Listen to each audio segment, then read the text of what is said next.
How you doing? I hope everybody's well. It's Wednesday the 26th of May 2010 and it's a beautiful day outside. If you get a chance, make an opportunity for a little walk or something later on. Be a good idea. I want to talk, this is only a short thing, hopefully. I want to talk about a man. And the reason I want to talk about a man is I just want to give my humble little opinion about an insight into this man. And the reason I've chosen this man is because he's an Irishman, he's a Dubliner, and I share some of the background of this man. That's all I want to say to you, okay? So I think I would have a good insight into the mindset of this man. And this man is one of the major elites of the world. He would be in the top 10 elites of the world. I know that's hard to say, but if I tell you about this man, you'll understand. Now, I want you to listen to this. This man is, first of all, he has just retired as being the chairman of BP, the oil company. Before that, he was chairman of the Royal Bank of Scotland. Before that, he was heavily involved in the United Nations, in setting up GATA. He's an ex-Attorney General of Ireland. He has a whole litany of stuff, both political and economic, that he was involved in. Alright? At the moment, he is, as I say, the ex-chairman of BP. He is the chairman of the TRILATERAL Commission, which met in Dublin last week. That's the reason I'm raising this. He sat as the chair of that meeting. By the way, these are the American Bilderbergers. The Trilateral Commission is the American equivalent of the European Bilderbergers, okay? He is one of 6 or 7 men that sits on the permanent seat of the Bilderberg Steering Committee. So he actually runs the Bilderberg organisation, this man. He helps run it, okay? He is the chairman of Goldman Sachs International. That's the brokerage arm of Goldman Sachs. And he's been recently appointed last year as the private and sole investment broker for the Vatican Bank. So I'll give you an idea of what we're talking about and who we're talking about here.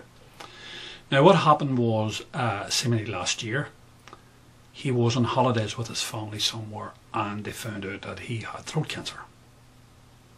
Alright, so that's the situation with this man. Now,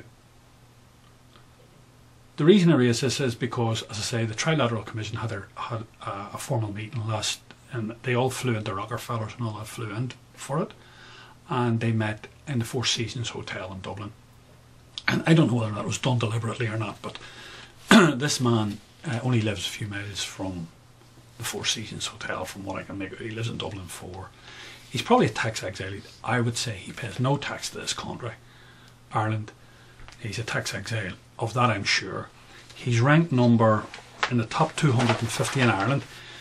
They say he's ranked number 62, and they say his net worth is 130 million euros.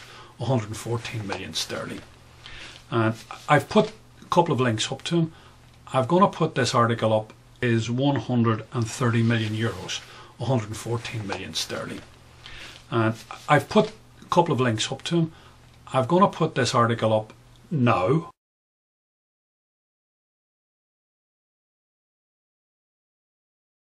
And it just tells you about that he's obviously the chairman of Goldman Sachs International, and it tells you how much they get. Alright, how much they got last year. And the only reason I raise it is you can see in the photograph the state of this man. This man's a year older than me, 1 year older than me, about 18 months older than me he is. And I'd say he weighs about 22 stone, minimum, if not more. And the reason he's like that is because he's stuffing the duck in big time. And I'd say lots of good Bordeaux on top of that. So I'd say he lives a good life permanently, 24 hours a day. But the only reason, as I say, I raise it is because you can see how much these fellas earn. These fellas are only interested in one thing. They're only interested in money and power. And power comes out of that money. And the more money they have, the more power they have. Now this fella sort of does it in reverse because he has huge amounts of political power. This fella could ring any Prime Minister in the world from his desk, and any Prime Minister in the world would take his phone call immediately, even if they're out playing golf. They'd take his phone call. This fella makes things happen. Really makes things happen. The likes of Rockefeller that came to that Dublin meeting defer to him. They defer to this guy. The Pope defers to this guy. This is one serious cookie caracha, this boy here. The only reason, again, I'll get back to this, I'm trying to touch on his mindset. This is a man who's so given over to the future. He's so given over to what is going to come down the line, his plotting and planning, and the personal acquisition of power for him and his acolytes and all the minions that serve him and all the people that he serves in turn, because he does serve people. He politically is up there, but financially he's not among the super elite. He's among the elite, but not the super elite, even though he's worth 120 million or whatever he's worth. But politically, he's way ahead of them boys. Because as I say, he knows all the angles. He knows how to make things happen. He is a doer. A lot of those boys are all dreamers. This guy's a doer. But he's such a doer that he's developed throat cancer. He's in such disregard of himself, driven by this drive for money and power. His whole health is in bits. Look at the state of him. This is a comparatively young man. He's in bits. This guy's in bits. He can't get any more duck in. That's his problem. He wants it all. They want it all the time. They want more money. They're not happy with their 130 million. I raise this because over the weekend I had a conversation with a family. There's 3 or 4 people. A young girl attending university, and her brother who's doing his leaving certificate, and a mother and a father. And we were talking about him earning, this man earning last year in his fees for one company, just for one company. He earned over a million euros. That's for attending 12 meetings. He got that for attending 12 meetings. He's a non-executive director of Goldman Sachs International. He got that for attending 12 meetings in London. They gave him 1 million plus of a bonus.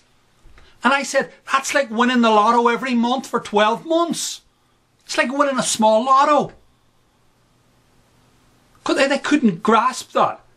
I said, imagine somebody paid 75,000 euros into your bank account every month for a year.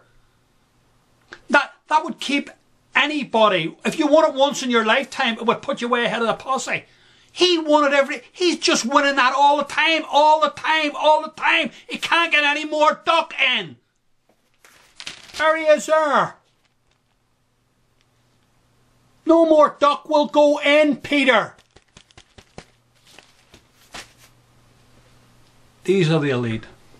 This is the mindset of these people.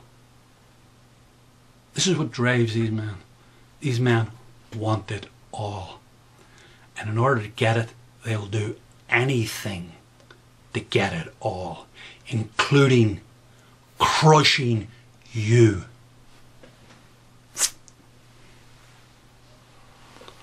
We'll talk more.